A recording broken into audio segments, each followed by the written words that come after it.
พุ่งแล้ว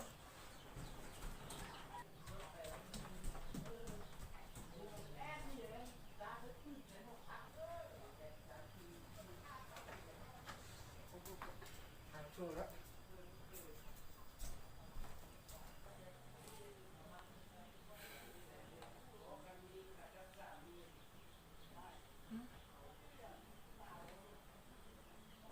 เอาลง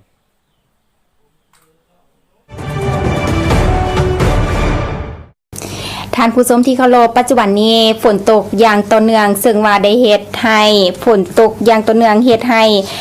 น้ำท่วมขัวจากเทศบาลแขวงอัตตปือไปหาเมืองสนามทรายพบความยุ่งยากเฮ็ดให้ขัวขาดนาน3แห่ง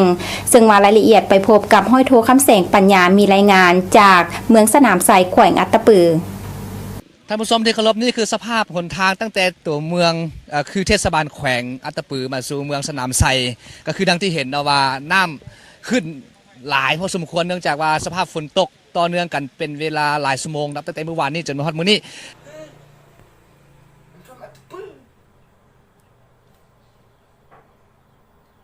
ชีวิตของหลายๆคนเนี่ยก็ได้รับการช่วยเหลือออกมาจากบ้านที่กำลังถูกน้ำซัดนะคะจากทหารนี่แหละที่ลงไปอย่างรวดเร็วมากเลยค่ะแล้วก็น้ำป่าก็ยังได้ไหลนะคะไปที่นครนะฮะจากทำไทยเด้โอ้จะได้กันลามาลาวทางอีจัน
วางแจงนะ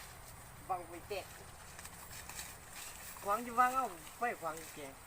อยู่วางเอานะไม่ช่วยเลยอยู่เลยไปเบิ่งไป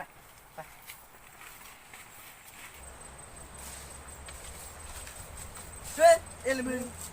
เอาเดี๋ยวไปของแม่สูบดำความลูกมุนไปไหม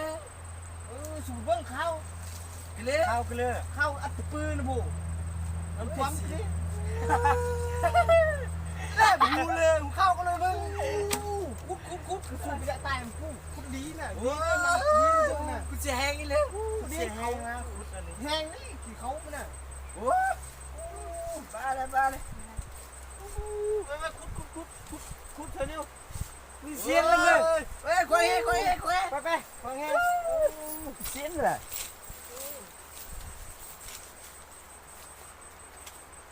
ยากรถไต่จูยากและมึงข้าว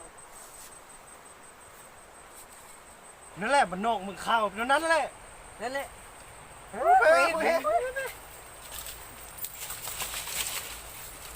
เขาเรื่อง